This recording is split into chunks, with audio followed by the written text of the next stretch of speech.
Olá, pessoal! Tudo em paz? Vamos estudar a Bíblia, vamos estudar as profecias. Hoje nós vamos estudar sobre a igreja de Tiatira. Mas antes queremos contextualizar, falar um pouco das igrejas anteriores, certo? O vidente da ilha de Patmos, João, recebe instruções do Cristo exaltado, no capítulo 1, para que ele escrevesse o que ele viu e enviasse às 7 igrejas da Ásia. Já estudamos que essas 7 igrejas são 7 eras, 7 períodos do cristianismo. E que o primeiro período é a igreja de Éfeso. E cada período desse, cada igreja dessa, tem um elemento comum. Uma apresentação, um elogio, uma reprovação, um conselho e uma promessa. A primeira igreja foi a igreja de Éfeso. Entendemos que ela começa do ano 31 ao ano 100, desde a morte de Cristo até a morte do apóstolo João. A segunda igreja, igreja de Esmirna, do ano 100 ao ano 313, que vai exatamente desde a morte de João até o edito de tolerância assinado por Constantino. E o terceiro período, do ano 313 ao 538, é exatamente desde a assinatura do edito até o início da supremacia papal.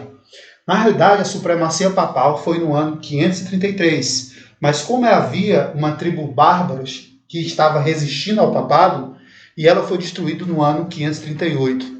Então eles tomaram posse nessa data, nesse período. Já a quarta igreja, a igreja de hoje, a igreja de Tiatira, é do ano 538, e vai até o ano de 1717, que é exatamente a Reforma Protestante, né?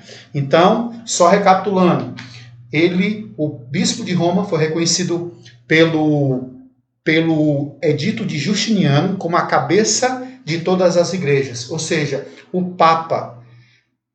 Mas ele só teve posse desse título no ano 538, com a expulsão da tribo bárbara. É isso? Os ostrogodos. Pegue sua Bíblia, tá certo? E vai até a Reforma Protestante. Esse é o grande período. Então hoje nós vamos estudar muita história, certo? Vamos falar de muitas coisas que aconteceu nesse período. Perfeito? Pegue sua Bíblia, vá para Apocalipse capítulo 2, versículo 18 ao 21, a primeira parte. Depois vamos para a segunda parte, Apocalipse capítulo 2, versículo do 22 ao 28. Tudo bem? A palavra do Senhor diz assim: ao anjo da igreja em Tiatira escreve: estas coisas diz o Filho de Deus, que tem os olhos como chama de fogo e os pés semelhante a bronze polido. Jesus agora se apresenta a essa igreja com esses 3 títulos. O Filho de Deus, que tem olhos de chama e os pés semelhante a bronze polido. A igreja de Tiatira, ela ficava aproximadamente a 64 quilômetros do sudoeste da igreja de Pérgamo. Nós estudamos na igreja de Pérgamo que Pérgamo estava ali estabelecida diante do trono de Satanás, e que o período de Pérgamo é o período de concessões. A igreja de Tiatira, ela ficava a 64 quilômetros daquela igreja. A cidade de Tiatira era uma cidade muito conhecida, basicamente por 3 características. Primeiro, lá ficava o altar do filho de Zeus, ou seja, Apolo, e Apolo é o deus Sol. Então, preste atenção que essas características, nós vamos fazer uma aplicação com a história e nós vamos entender o porquê que Cristo aparece como Filho de Deus. Já contrariando aí Apolo, filho de Zeus. Lá também ficava conhecida a cidade de Tiatira pelo comércio do tecido tingido de púrpura e lã. Lídia era membro dessa igreja, Atos 16, de 12 ao 15, certo? E ela era comerciante desse tecido. Perfeito? Então, preste atenção, o imperador que também era adorado ali naquela cidade, apesar dessa cidade, amigos, não ser tão conhecida, não ser tão importante quanto as demais, mas o imperador também era adorado naquela cidade. E ali, naquela cidade, havia muitas associações. Havia festas que eram feitas em associações, certo? A perseguição ali não era nem tanto mais no sentido de espada, mais uma perseguição no sentido psicológico. A pressão era mais psicológica, porque havia festas, haviam sociedades. Por isso que esse período é o período conhecido como apostasia, e nós vamos saber o porquê. Esse título, Pontífice Máximo, era o título que era dado ao imperador. E nós vamos entender por que Jesus apresenta-se como Filho de Deus, exatamente para contrariar esses títulos que era aplicado ao ser humano. Perfeito? Então, aquele que tem olhos como chama de fogo e pés semelhante a bronze polido, diz: conheço as obras que você realiza. Primeiro, este começa a relatar, os pontos fortes, certo? O seu amor, a sua fé, o seu serviço e a sua perseverança. As suas últimas obras mais numerosas do que as primeiras. Fazendo um paralelo desse texto com a igreja de Éfeso, que foi a primeira igreja, a igreja-mãe havia se esfriado. Então, aquele que tem as 7 estrelas na sua mão direita, exorta a igreja para que retome as primeiras obras.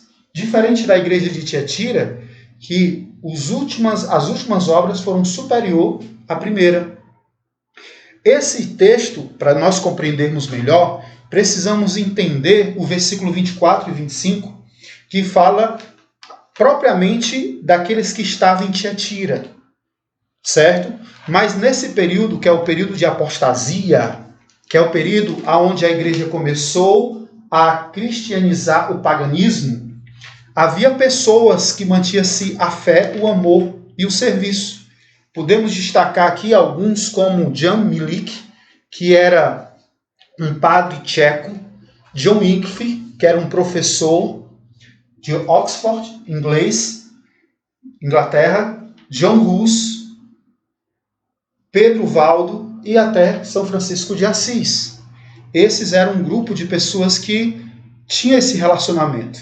E esse era exatamente o que a palavra diz, que eles não se deixaram levar por essa doutrina. E que doutrina é essa? Vamos para o texto posterior. O texto diz o seguinte, lá em Apocalipse, capítulo 20, e os versículos posteriores diz o seguinte, vamos agora para os pontos fracos. Tenho, porém, contra você, que você tem tolerado esta mulher Jezabel. Ou seja, a igreja de Éfeso não era tolerante com os falsos mestres. Já a igreja de Pérgamo e a igreja de Tiatira era uma igreja tolerante. Começou com Pérgamo, agora estava com Tiatira. Tiatira era a igreja mais tolerante ao paganismo do que a igreja de Pérgamo. Pérgamo fez concessões. Chegando em Tiatira, houve apostasia total. E a grande apostasia é simbolicamente traduzido com o nome de uma mulher chamada Jezabel. Jezabel foi um personagem do Antigo Testamento que fez com que Israel pecasse e seduziu o povo de Israel a adorar Baal, o deus fenício. Ela se casou com o rei de Israel, Acabe, e induziu o marido e uma nação inteira a se prostituir e adorar o deus Baal. Então, essa Jezabel aqui é exatamente a simbologia da Jezabel do Antigo Testamento, mas também representa a igreja apostata. A igreja que lá em Apocalipse capítulo 18 tem um nome chamado Babilônia. Meus amigos, mulher em profecia, de acordo com Efésios 5, 22 e 23, é símbolo de igreja. E esta mulher, ela se declarava profetisa. Não somente ensina, mas também seduz os meus servos. Exatamente o que Jezabel fazia lá em 1 Reis, capítulo 21, versículo 25. a praticar prostituição e comer coisas sacrificadas a ídolos. Essa é a Jezabel. Esta é a mulher que ensinava exatamente o povo a se apostatar. E é exatamente nesse período, no período da Igreja de Roma, onde as doutrinas pagãs começaram a entrar no cristianismo. Foi nesse período que nós podemos destacar algumas coisas aqui, como beijar o pé do Papa, 709, a substituição do homem no lugar do divino. O que mais começou a entrar? Nesse período começou a entrar também celibato sacerdotal, decretado por Gregório III em 1079. Começou também a entrar doutrinas pagãs, como exatamente o purgatório, a confissão auricular dos pecados a um sacerdote, instituído no Concílio de Latrão em 1215, a proibição do acesso à Bíblia, incluindo os livros, no Concílio de Valência em 1229, o dogma de purgatório, proclamado pelo Concílio de Florência em 1439. Preste atenção, meus amigos. O Dia dos Mortos era um dia que era comemorado no paganismo, então foi substituído para o Dia de Finados.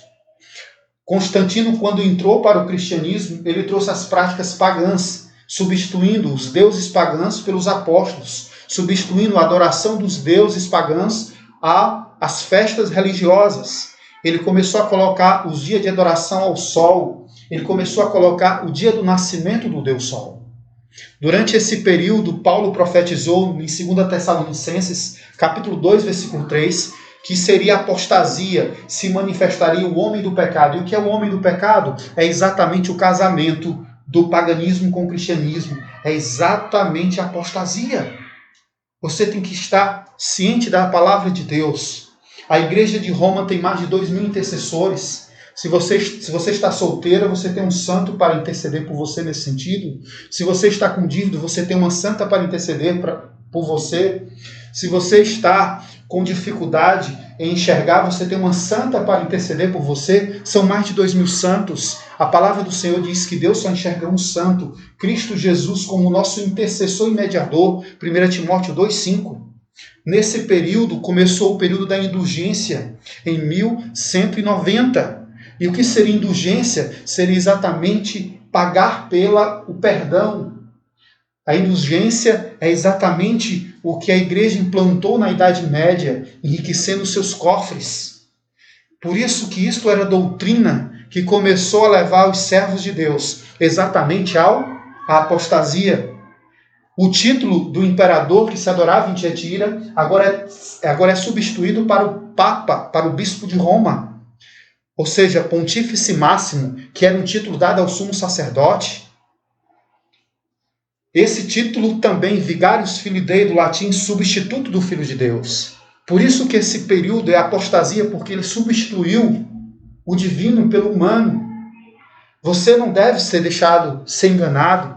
A principal tecido que era fabricado, que era tingido ali em Tiatira, era púrpura e escarlate, são as cores dos cardeais e dos bispos.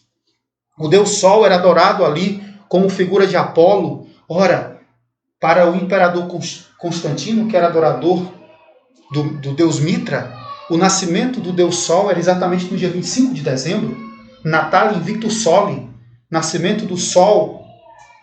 E o dia que o Deus Sol era adorado, na semana, era o domingo. A palavra domingo, do inglês, é Sunday, dia do Sol. Não se deixe enganar com as doutrinas de Jezabel. E esta mulher, Jezabel, exterminava os profetas do Senhor, 1 Reis 18:4. E eu estou falando de quê? Quem foi que exterminou mais gente durante a Idade Média do que os imperadores de Roma? Estou falando da Santa Inquisição, criada pelo Papa Gregório IX, no dia 20 de abril de 1233, conhecido teologicamente como Tribunal do Santo Ofício, onde a Igreja de Roma não só condenava, não só quem era herege, não só quem era judeu, enfim, esse período era o período onde a Igreja mandava no Estado. Na realidade, a Igreja Católica ela condenava e o Estado executava. E morreram mais gente nas Inquisições do que no poder das mãos dos imperadores. Mas a Bíblia diz que havia um grupo ali em Tiatira que Deus tinha mantido fiéis. Os demais em Tiatira, ele fala de um remanescente, e pela história nós temos alguns remanescentes, como os valdenses, os albingenses, os huguenotes. Eles se escondiam nas colunas, nas grutas, nas montanhas, levavam pedaços de Bíblias, e eles começavam a educar os seus filhos dentro da palavra de Deus. Vai chegar um período, amigos, que nós vamos ter que fugir para os montes. Porque esta mulher de Isabel, ela vai voltar com mais poder do que ela tinha na Idade Média. Isso está lá em Apocalipse, capítulo 13. Muito cuidado, porque esse período está muito próximo. No final desse período, da igreja de Tiatira, Deus levanta um homem chamado Martinho Lutero, que colocou ali no castelo de Wittenberg as 95 teses da justificação pela fé. E o texto principal de Lutero era Romanos 3,28, onde diz que o homem é justificado de Deus, o homem não é justificado diante das obras, mas pela fé. Era exatamente o que Jezabel pregava. Jezabel pregava a salvação pelas obras. Fora das obras não há salvação, fora da igreja mãe, como eles institulam, não há salvação. A salvação não é pelas obras, meu amigo. Lutero defendeu a justificação pela fé. Nós somos salvos pela fé, independente das obras. E é isso que eu quero finalizar agora, meu nobre. O que a grande palavra diz é que, lá em Tiatira, havia um remanescente fiel. E esse remanescente, aquele que tem os olhos como de fogo, chega para eles e diz o seguinte: então somente conserva o que tens, até que eu venha. E a grande profecia é que eu farei com que fiquem acamados. Quem? Aqueles que adulteram com Jezabel. E trarei grande tribulação ao que com elas cometem pecado. Jezabel não quer se arrepender. Por mais que Lutero tenha se levantado, por mais que John Wycliffe tenha se levantado, Savonarola, John Hus, Jezabel não quer se arrepender. E em contrapartida, Deus pronunciou uma palavra de juízo. E a história fala de um fato que causou terror em toda a Europa Ocidental. A peste negra. A peste negra, de cada 4 pessoas, diz os historiadores, 1 morria. A peste negra consumiu 40% da população europeia. Nós estamos passando por uma grande situação de pandemia no nosso mundo atual. Será se não é o juízo de Deus? Nós temos que entender que Jezabel não quer se arrepender, mas Deus disse que mataria os seus filhos. Lá em Apocalipse, capítulo 18, Babilônia também tem filhos. Nós temos que compreender que Deus está no controle de todas as coisas. E agora Ele pede para que esse remanescente que ficou fiel no tempo de Tiatira, tão somente conservasse o que eles tinham. E o que é que eles tinham, meus amigos? A palavra de Deus. Qual a importância que eu tenho dado à palavra de Deus? Qual a importância que você tem dado à palavra de Deus? O grande erro de Jezabel, o grande erro da igreja de Roma é colocar a tradição acima da palavra de Deus. Nós não podemos colocar a tradição acima da palavra de Deus. A palavra de Deus é que é a base. E aquele que vencer, aquele que for fiel, aquele que permanecer firme na palavra de Deus e não em tradições, o Senhor termina a carta dizendo: darei autoridade sobre as nações. Apocalipse, capítulo 13, 2, disse que a besta que representa um poder, que também é a mulher de Isabel, que também é Babilônia, Daniel 7,17, recebe do dragão autoridade. Aqui, o próprio Cristo amado e exaltado disse que vai te dar autoridade. E ele também te dará a estrela da manhã. A quem? Quem conservar fiel o que tem. Sabe o que é a estrela da manhã? O próprio Cristo. Apocalipse 22, versículo 16. Que o Senhor te abençoe. Que o Senhor te mantenha fiel na palavra. E que você não siga a doutrina de homens, mas se firme em Cristo. Amém.